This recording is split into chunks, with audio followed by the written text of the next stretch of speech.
Hey everybody, this is Lou Pomanti and this is Music from the Inside, and we have a very special treat today. We have my old friend, Eddie Schwartz, songwriter extraordinaire. Let me just read a little list of a few things about Eddie. Eddie's written a lot of hit songs, but his most popular and his biggest song is Hit Me With Your Best Shot, that was recorded by Pat Benatar, and that was released in 1980. Now, correct me if I'm wrong, Eddie, was that Song of the Year at the Grammys, or was it was number one on Billboard? I don't even remember. It's won a lot of awards. Right. Yeah. Anyways, it was the song of 1980. He's also written songs for Paul Carrack, and the list goes on, and far too long for us to deal with that here. Eddie's the past president of the International Council of Music Creators in Paris. He's the president of the Music Creators Association of North America. He's the president emeritus and founding member of the Songwriters Association of Canada. He has received the Order of Canada. He is a director of SOCAN, which is our PRO up here in Canada. I was. He was a director, and he was a director of SOCAN. And he's a Toronto native, but he lives in Nashville now. He's won multiple Juno Awards, SOCAN Awards, BMI Awards, and ASCAP Awards, and he's been inducted as a songwriter into the Canadian Songwriters Hall of Fame. His latest release is a new album, an EP called Film School, and the first single off that record is a song called We Win, and it also features a rework of one of Eddie's great hits, which was called Special Girl, and a song that I was lucky enough that Eddie asked me to work on and do some arranging and keyboard on that. Did a great job. So welcome, Eddie. Thanks so much to Music from the Inside. This is great. I'm very excited. We're down here in Florida at Eddie's beach house, and we escaped the Toronto winter, which is a particularly bad one, and the Nashville winter wasn't much better, was it? It's a disaster in Nashville right now. Yeah. Ice storm that was devastating. Terrible. So we're in Florida, so all is well. So there's lots I could talk to Eddie about, but what I really want to focus in on is artificial intelligence in music, and SUNO specifically, because I think at this point, SUNO's the main player. There's UDO and there's a few other ones, but at this point, right now, SUNO is the front runner. I've been working on SUNO, and I've been making posts about SUNO. There's lots to talk about. It's like there are ethical questions with SUNO, there are copyright questions with SUNO, and I know that you've been dabbling with it the last few weeks or months. So, as I've said in my previous videos, there are some people that are really excited about SUNO, and there are some people that SUNO makes them want to quit music. What camp do you fall into? Or are you somewhere in the middle? Well, I certainly see both sides of the argument. You know, in SUNO, there are people uploading, creating thousands of artificially fabricated works of music. I don't know if I'll glorify them by calling them songs. Right. But, you know, it's still an imperfect science. They're not very good, most of them. But they're uploading tens of thousands of them to streaming services. So they're already competing with human creators on an enormous scale. I mean, none of us can write 10,000 songs a day. Right. But you can just keep putting prompts into SUNO and hitting enter, and spits out these, as I said, not very good songs. So that's troubling, very troubling. And they're not paying us. I mean, this technology was trained on music you've worked on in your life, songs I've written, music I've written. You know, I've produced the Doobie Brothers. And, you know, these people whose, without question, their music has been sampled to help train. It's funny. Yeah. Gen AI. They say they don't sample. They say they train, like they eat the data. They literally make a copy of a song or a record, and it's ingested into the software. And then they generate the waveform from zero. Yeah, it's pulled apart, it's analyzed, and it goes into the enormous database, these what they call large language models, which is the basis for most of the technology that is driving generative AI.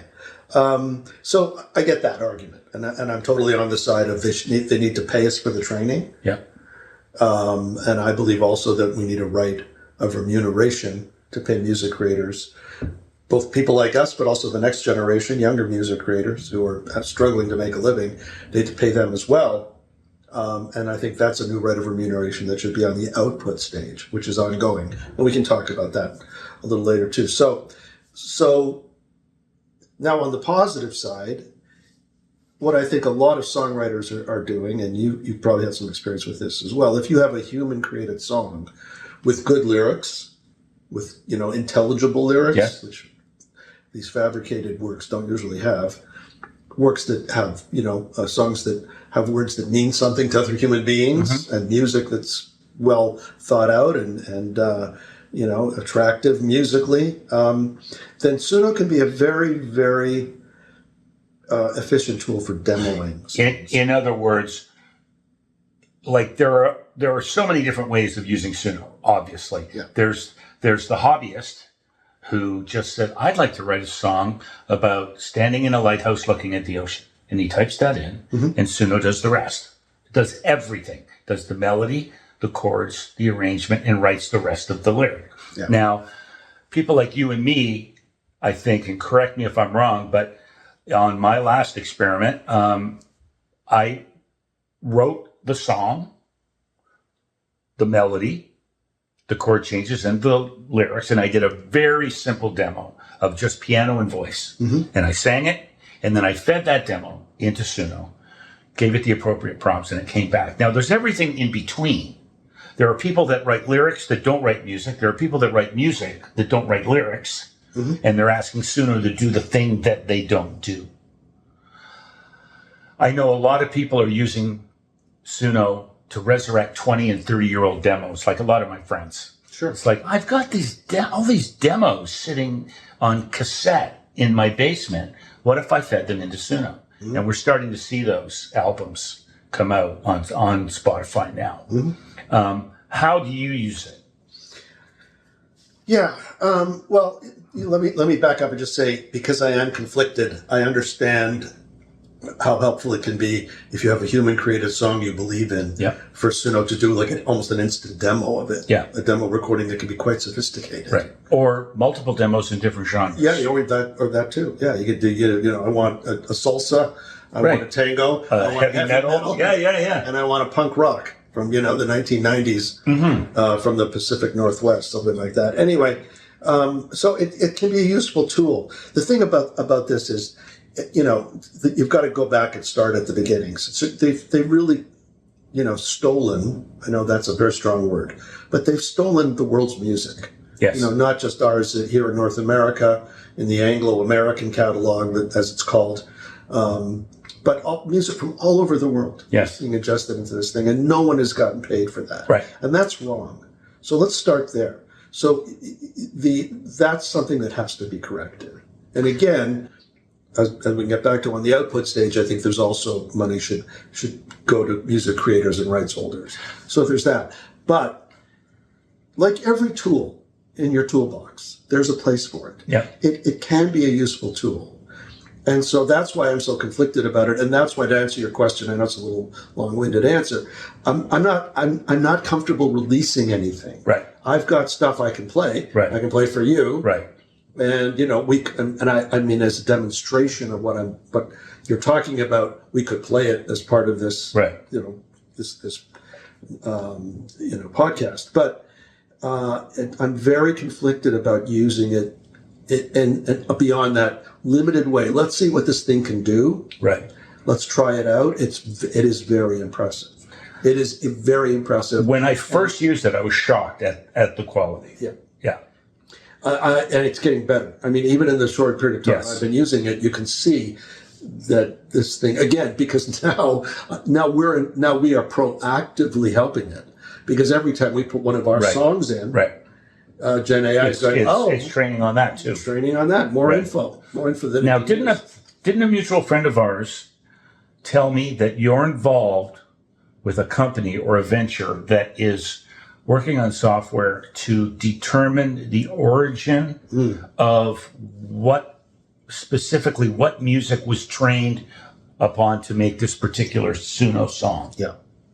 Yeah, I'm involved with a number of groups that are looking into, not so much involved with developing it, but working with developers and going through, because there's a lot of people, a lot of different companies are starting to compete for that space. Right. Because they know there's going to be a business there. Right. And that business will be to deconstruct generative AI and figure out what were the components. Right. Because that'll be important about who you pay. Right. That'll determine who gets.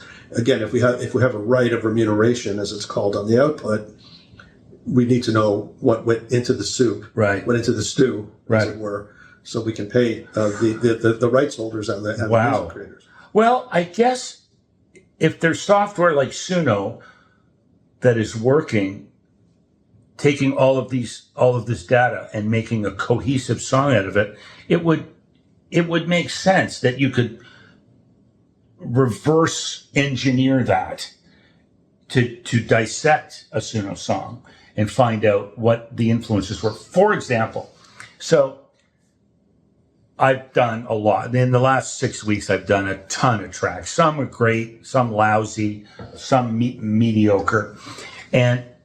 But one voice that keeps coming up is a guy that you wrote "Don't Shed a Tear" for, and I guess it's because of the way that I prompt. I keep hearing Paul Carrack in this voice. Now, there's two guys that I hear all the time. I hear Paul Carrack and I hear John Cleary.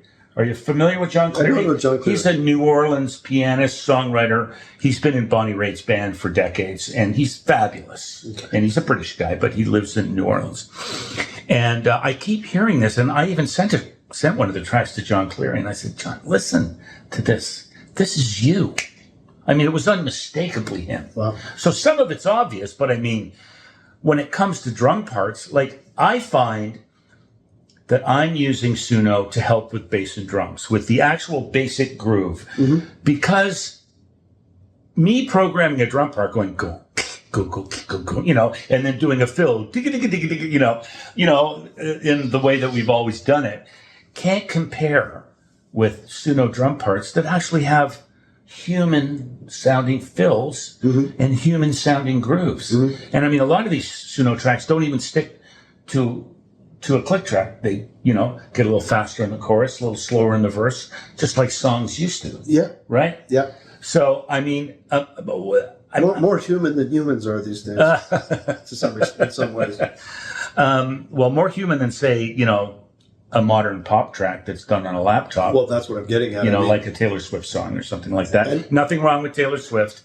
Yeah, I mean, I certainly wouldn't single her out, but I will say this, that so much of the human created music sounds like a machine anyways these days, that in a way we've painted ourselves a little bit into the Suno corner, because now you have artificial intelligence which recreates human frailty on some level, whereas the humans are emulating machines. Right, exactly. And you get, these days on a DAW, digital audio workstation, most people use to make records.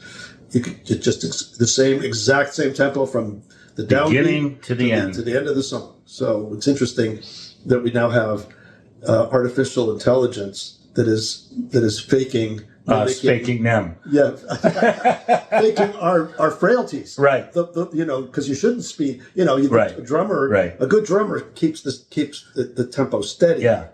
But it's the imperfection, like in Japanese culture, or when Leonard Cohen said, "Totally, it's the cracks that let the light through." Right. So, making perfect laptop music is, never been my favorite thing in the world. Okay, so here's the deal. We are at the absolute genesis of this thing, okay? Like, we live in a time where, I forget the actual numbers, but the amount of technological advancement that's going to happen in the next 20 years is going to be more than all the time that's gone before us. It's moving at such an exponential rate. So I think it's funny when someone like the U.S. government tries to impose legislation on a technology that is so new that we don't know where it's going to be in a month. So my question is, if Suno is not even 2 years old, okay, so where are we at in 5 years? Well, I think that's a pretty scary question. And what concerns me is, let's use Google Maps as an example. Yeah. I have been, fortunate enough to have a very, very good sense of direction. And have been able to, find places in cities I've never been to before, like Rome or Paris. Right. I'll go there for the first time and go, I think it's this way. Right. And I go right to where. I'm the opposite of that. All right. Well, but what I'm getting at is since Google Maps came along, I just look at the Google Maps and I find that sort of innate sense I had of direction. It goes away, starts to go away. And I think that's something that's the first stop I would make on this journey with technology. Why would you learn how to play an instrument? Right. Why would you learn what chords, what the names of the chords are, what the notes are, what the modes are, what the scales are? Right. Why would you ever do that if you could hit enter on your computer and it would do all that for you? And that really troubles me because the work that you and I have done as music creators is very much informed by our abilities to play a real instrument, by learning the chords. You don't have to learn a whole bunch of them before you write many. A lot of people do it with 4. Yeah, or 3. Yeah. Twist and shout. Yeah. Some of the greats. Louie Louie. I mean, you can go back to all kinds of songs that are very, very basic, very, very simple chords. But learning those chords and having that relationship that does 2 things. First of all, it informs your creativity. But I think also it does something wonderful to you as a human being in terms of your mental health, your well-being. Right. Because you get you get a vehicle to express yourself. Right. And, especially for young people, I know when I was a kid, when I was a teenager, if I didn't have music as a way of dealing with, some very confusing and troubling emotions. Yes. Being a kid is not easy. Yeah. If I didn't have music to work that through, I don't know where I'd be today. Right. And you don't get that from pressing enter on a computer. Right. You've got to do the work. You've got to go for the journey and of learning an instrument and learning music and then learning how to express yourself through that. So that troubles me. I think that's going to be very hard on kids, and it already is. We already know that phones may not have been a good thing for them psychologically. Right. There's problems there. Right. So I think it's going to get worse before it's going to get better. And so let me push back a little bit on what governments, I don't know that the U.S. government's the one I would choose, but governments around the world, I think, are beginning to understand that. Right. And I don't know that they should just walk away from that. Right. I think maybe they should, but you're right. You don't want to stifle new technology. So none of the things that I'm suggesting or the groups that I'm involved with, the organizations, are suggesting we stop it, Gen AI, or try to stifle it. Right. But at the same time, some guardrails. Right. The genie's out of the bottle. The genie's out of the bottle, and as I said, it can be a very useful tool. Right. If used in the proper way. Well, there's a bit of a paradox. Like for a guy like me, who, when I first fed my first track from one of my bands, and it came back with a better arrangement that I did, I turned off the computer and I walked away and I tried to process this. And for a good 2 weeks, I thought, well, it's over. It's been a great run. Thank you very much, music. It's been great. SUNO now does what I have trained myself to do for 50 years. And in a lot of instances, it does it better. Because let's face it, we all grow up with our influences. Mine might be Earth, Wind & Fire, Chick Corea, Herbie Hancock, Gino Vanelli, Joni Mitchell, whoever. And from that bag of music that I listened to 10,000 times comes my own personal style that I bring to every project that I work on. Mm-hmm. And that's why people would come to me. Sure. Heavy metal people wouldn't come to me because I don't have that bag of tricks. So I can't compete with a supercomputer that has done what I have done with a handful of artists through my life, and they're doing that, and they're training on everybody, on all the music of the last 70 years. So I can't really compete. Once it starts getting better, it's going to bring such a larger wealth of reference points than I could possibly bring. Well, okay, better, compete. There's these words. First of all, I'd like to hear your arrangement and the SUNO arrangement, because sometimes we're also very hard on ourselves. Yeah, right. It's like, I didn't think of that. Why didn't I think of that? Right, and there may be charms, human charms that that I don't see, that you don't see, because you're you, and you don't have that perspective. But words like compete and better are I think they're problematic words in this context, because what does that mean? What does it mean to compete? Right. I mean, there are songs that just an acoustic guitar and even a half decent vocal is all you need to convey what the emotion and the reality and the insight and the beauty. I think about a guy like Bob Dylan. Go back and listen to his first 2 or 3 records, which are just him and an acoustic guitar. Right. They sound as good today as they did the first day I heard them. Right. So, do you need SUNO to make good music? Do you need it? Well, you don't. So, compete better. I'm not sure about that. The other thing that I think it's really important to keep in mind is this thing is called artificial intelligence. So I'm not a big fan of artificial. Right there. I like authentic. I like real. Right. And I think that's true of most people. Right. And intelligence. Well, intelligence certainly is a part of what we do as human beings. But there's also sadness. Right. There's bravery. There's, attitude. All depression. Well, there's depression. There's sadness. Depression. Yeah. But there's defiance. I mean, we talked about "Hit Me with Your Best Shot." "Hit Me with Your Best Shot" is a song really about kind of attitude, defiance. The little guy. It's the David and Goliath. I can take it. Yeah. That's right. Yeah. Whatever. Do your worst. I can handle it, and I'll survive this. So there's a lot of other things that we as human beings bring to the party that I'm not sure that SUNO will ever bring. That's again why I say it's a tool, and it's going to be a tool. I'd like to see it. The way I see the future that I think is hopeful is it's a tool in our toolbox. Right. To support and aid human creation. Right. And if that's where it finds itself in the next few years, and I hope it is, then I think we'll be able to coexist with this new technology. On the other hand, if it's just going to overwhelm all the places where people make music, like Spotify and then the film and TV. Well, okay, so that's my next topic. So we've been talking about absolute music. We've been talking about the pinnacle of music, where it's music for music's sake. Yes. Where we're talking about songs, records.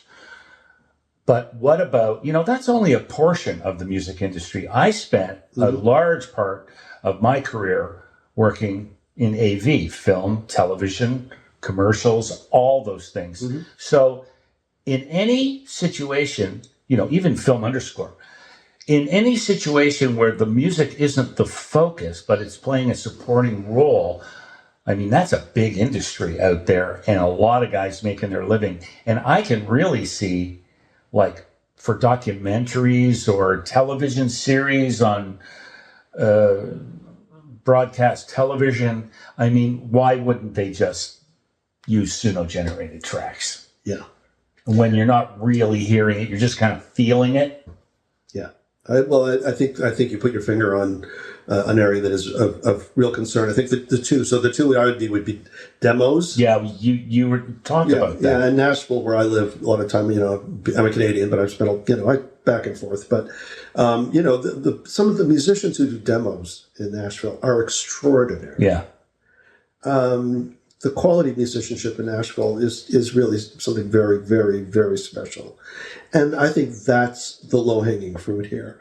Because if you do, write a song as a human being and go over to SUNO and you can do a decent demo, in fact, a better than decent demo. In various genres. Various genres, male, female, different keys, different feels, as you said. Where's the future of those guys? And the studios and the engineers and the people who cater the studios and clean the floor. I mean, there's a whole economy there that I say is under threat. Well, Sounds Interchange, one of the major studios in Toronto, was just torn down a week ago. Right. Yeah. Now, to get to the underscoring and the film and TV side of it, there are a lot of guys who are very, very talented who have moved over to that because it's very hard to make a living as a songwriter now. We have to get into that, but well, basically because streaming pays so little, Right. And so film and TV has been a better option for a lot of people, and that's again low hanging fruit, as you said. So that's another group of music creators that I think are threatened, and for a TV show or a commercial. Yeah, I mean, and not only that, but there are rights. You sit down and write a score for a TV show or a movie, the rights are yours. Yes. Right? They're vested in the human being. Yeah. So now the film company has to come to you, Right. and pay you money and negotiate, and and if they can replace that with pressing enter, okay, chase scene, Yeah, enter, absolutely. romantic scene, Right. enter, Right. and this thing just spits out whatever they need. That's right. They're going to do it because then there's no theoretically no rights involved. They just own that output. That's right. And of course, gone are the days when Louis B. Mayer ran the studio because he loved movies. I mean, all these film studios and television studios, they're all corporations run by multinationals. Yeah. So there's no heart and soul in it anymore. If they can make the new Ryan Reynolds movie, and just license his likeness and do it without Ryan, and make the film that normally would cost $100 million for $1 million in 2 weeks, I don't think they're going to think twice about the music. I mean, I think that's like, well, of course we would use AI generated music. Yeah. But there's one other, and all of this I think is really important, and I'm glad we're talking about. There's one other area I don't think people think about that is threatened. And as a couple of Canadians, I think this is very relevant to us. And that is Canadian culture. We're a country that is very involved with diversity. We have Francophone, Anglophone, Yeah. Indigenous cultures in Canada. We support them. We punch way above our weight. Canada punches way above its weight in many of the cultural industries. Right. Music, Comedy, music. Joni. Yeah. And I wouldn't even Shania, Neil, Leonard, all those. Yeah. Bieber, yeah. Drake. Yeah. Weekend. We punch way above our weight globally. Yeah. Well, what happens when all of that music is on a server Right. in Idaho Right. or West Virginia Right. or Texas, and it's controlled by these enormously wealthy and powerful American, multinational corporations, and they don't need our culture anymore. Right. They've got it. They've Right. expropriated Right. it. They've annexed it. They've trained on it. Yeah, and this brings me to something I'll say about the Prime Minister of Canada. He made a very important speech at Davos not long ago, and he said, if you're not at the table, you're on the menu. Right. And I think we have to Fabulous. understand when it comes to Gen AI, our culture as Canadians is definitely on the menu. Yes. So they're going to ingest that culture, and not just music, books, poetry, movies, TV shows. Think about all the stuff that is brought to Canada and how proud we are as Canadians of that. And that is all being expropriated by this technology without paying the Canadians. Right. So that, and that money the money for a lot of that stuff ends back in Canada and supports those folks who live in Canada, and even those of us who don't right now. Absolutely. And that is that could be another casualty here to a large extent in the next, to come back to your question about the future. I think that's something we should be very concerned about. And that's why we're working, I think governments do need to get involved, particularly as Prime Minister Carney said, these middle powers. Yes. Who I don't think have a lot to gain from Gen AI. Because I think it's in some level a little like colonialism, to call it techno-colonialism. It's about extracting value for these big multinationals that are mostly based in the United States. And I think from his speech, I think the middle powers now realize that if 20 middle powers get together, they're no longer a middle power. That's right. They're an actual real power. That's right. Now, there's a paradox that I can't shake, and that is, we're all worried about our little pop songs and, music and all that kind of stuff. And it's like, when I look at myself using AI in a non-musical way, I'm thrilled every time. So I get ChatGPT to read my contracts now, and it gives me a lovely summary. So that's money out of an entertainment lawyer's pocket. I must ask Google AI questions 40 times a day. I kind of use it for everything. I wanted to get on a certain kind of a diet, went to ChatGPT. It gave me a whole list. I'm learning to speak Italian. I went to ChatGPT. I said, can you outline a course? It did. I mean, so there's a little bit of a paradox here when I'm so excited about all the other applications of AI, yet when it comes to my world, it's like a NIMBYism, not in my backyard. It's like, I love AI for everything else, and I love it for medical too. I don't have to bug my doctor nearly as much, right? But when it comes to my little niche, my little corner of the world, it's like, no. You got to leave this alone. We're artists, we're creators, this is important. Now, I believe all that is true, but you can see the dichotomy here, right? It's a NIMBY problem. So are we going into is this next segment of the podcast going to be about what we do for lawyers going forward? I mean, how we help the poor downtrodden lawyers? Yeah. Why don't we get Gen AI? Why don't we get SUNO to write a little swan song for the attorneys?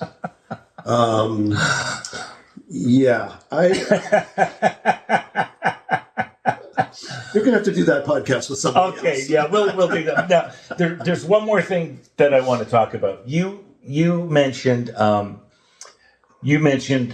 being a teenager and learning how to play the guitar and spending all of those hours learning how to play the guitar. Yeah. Now, I've done numerous episodes on this, some that are still about to air, but I've got this catchphrase that I believe in, and it's my dysfunction is my superpower. It's the subtitle of my podcast. Yeah. Me, I stutter. I'm OCD. I'm ADHD. I'm probably low-level autistic. I have an inordinate fascination with numbers that plagues me. No matter what I'm doing, talking to you, having sex, those are two different things. I'm glad you. I'm talking about two different activities now. Thanks for the clarification, Lou. There's always for your just for the folks out there. Yeah. But there's always a song in my head. And because I'm talking to you right now, it's Hit Me With Your Best Shot. And it's always playing, and it's only the chorus, and it's on a loop. And a lot of times it's 2 bars. It's on loop. So my point being, when I look at a bandstand, I say, oh, well, he's ADHD, he's OCD. The drummer, I don't even know what the drummer's on with all the subdividing of the rhythms and all that kind of stuff. So I'm going to be talking to a lot of my friends about this. And my personal dysfunctions have played a huge part in my becoming a musician. My theory is that why does one kid at 13, 14, 15 sit on his bed with his guitar for 5 hours a day, lifting Jimi Hendrix licks off a record, when the rest of his friends are out chasing girls, playing football, playing baseball? It's because, in my mind, for my personal experience, was that because it made me feel good, because it allowed all my disparate thoughts to be focused into one stream. And music was interesting enough that it was a restful feeling. When my hands hit that keyboard, it was like, oh, and everything became about the piano. And all of a sudden, my brain had this beautiful, restful feeling. And that's why I played piano 6 hours a day for 10 years, because it made me feel good. Now, you and me have never talked about this. Do you feel, and dysfunction is a bad term because it's got a negative connotation. We have to find a different word for dysfunction. But, yeah, I mean, do you feel that any of your personal dysfunctions, and we all have them, contributed to your success? Yeah, I mean, and I'll get to that in a second. You sort of, towards the end of what you just said, you got to something that I think is very important. We categorize these things as dysfunction, right, as, problems. We're not conforming with whatever the norm is. Yeah, and this whole categorization of every aspect. He's normal, he's not. Yeah, and I don't even. I mean, I think that's not a great way to post, because we're all individuals. We all have, so it makes you you. Yeah, and we're holistic. We're not, you can't slice and dice us into all these little compartments, right? And then do a check mark next to, normal, not normal, functional, not functional. Right. I don't know that really is the most useful way to think about this. But I mean, I think as a kid, I was, because of exactly what you said, I didn't really care much about sports. Right. So if you were a young male guy in Canada growing up in the 60s, 70s, hockey could care less. I can't skate still.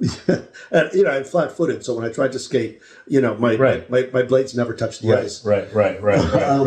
So, I just didn't have that same, I was sort of introverted and shy to some extent. And I think I had a tendency towards depression because of that, because I wasn't like all the other guys, didn't fit in like all the other guys. So music was where I went. Again, as you were saying, I found refuge in writing songs. And my parents, to give them some credit here, in our house it was Pete Seeger and the Weavers. Folk music. It was folk music, but it was also political folk music. It was the folk music of the Woody Guthrie, of the post-war left, of the anti-McCarthy left, almost deemed communist in that time. Right, deemed communist, and remarkably and somewhat sadly, as much relevant now today.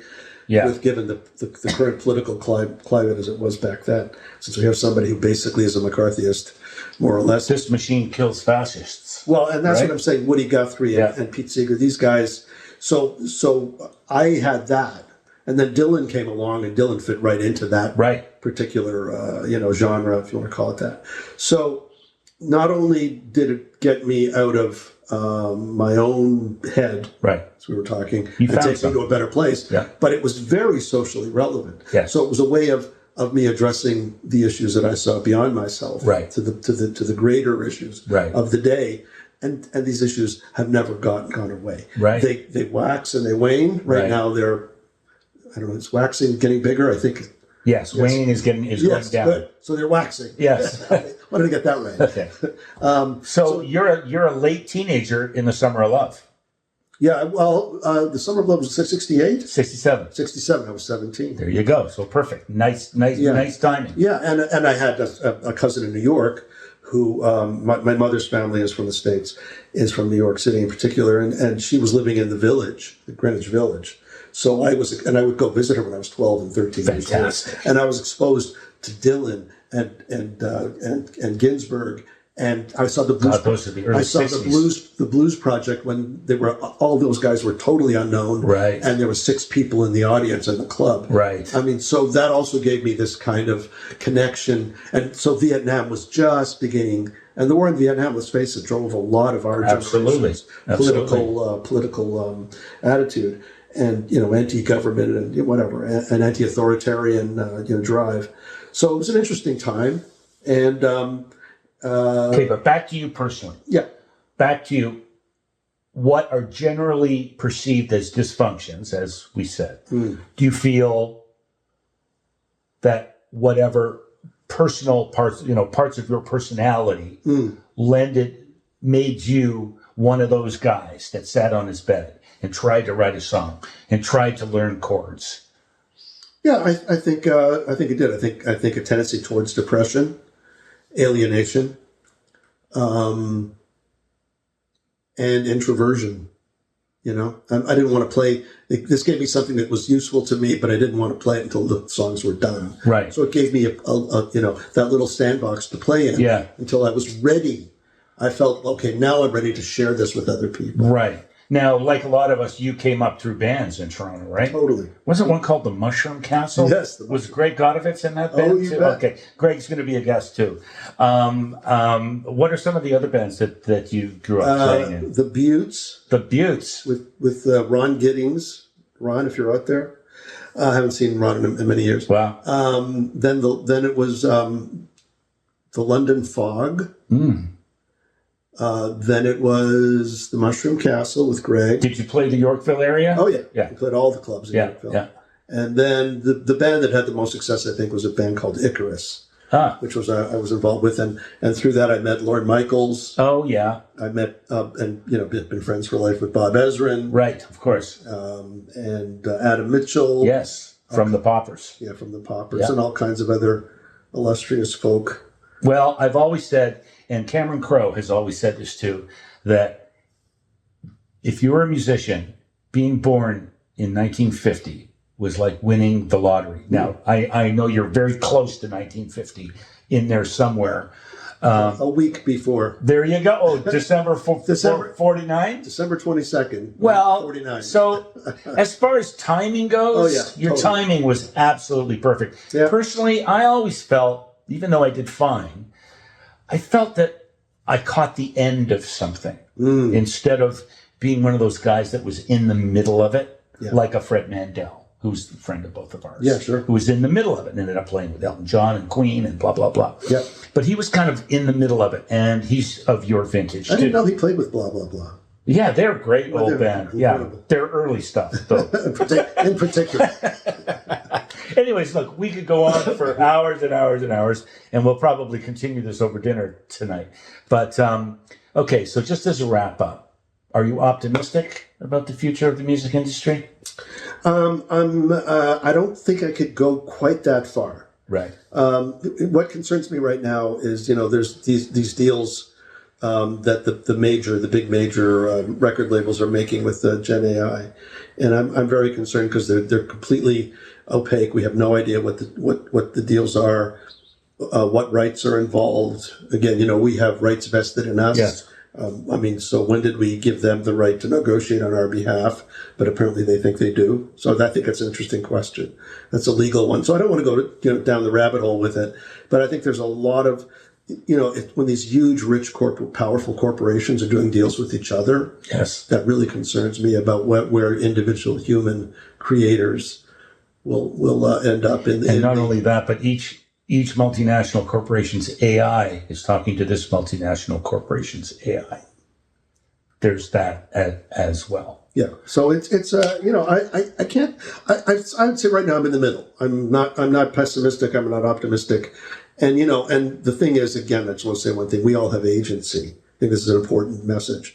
We all have agency in all of this, and I think it's very important for people like you and me and everybody out there who cares about music, cares about culture, that don't just be passive about this. We have to get out there, and that's why I'm involved with these organizations. That's right. We have to see live music. Go see live music, support live creators, but speak to your government, speak to your MP, speak to your congressman, your senator, wherever you are in the world, and be proactive, because I think this is a time when we must, as human beings, be proactive in helping to shape the future and make sure that that this isn't just this works for us too. Yeah. And I think that's very important right now. One thing I know for sure, and the only thing that I know for sure, is that nothing ever stays the same. That's true. And this golden era that I feel that we grew up in and worked through 60s, 70s, 80s, 90s, it was not the norm as we thought, as we were living through it. It was a blip. And a golden age. That's right. We were lucky enough to live in and make music in that golden age. And I think, looking globally, I honestly believe that mass unemployment caused by AI taking jobs is going to result in universal basic income long before anybody thought universal basic income was going to be a thing. And I know that's a bit of a pessimistic note to end on. But anyways, my guest has been Eddie Schwartz, and it's been great. I know that you think about this stuff all the time. You're on many boards. You were just telling me the other day that a bunch of your proposals were being adopted by WIPO, World Intellectual Property Organization. Right. We're making good progress there. Yeah. That's great. Well, you're going to keep us posted, right? I will. Okay. Happy to. That's great. Lou. Thanks, Eddie. And Pleasure. We'll see you later. Cheers.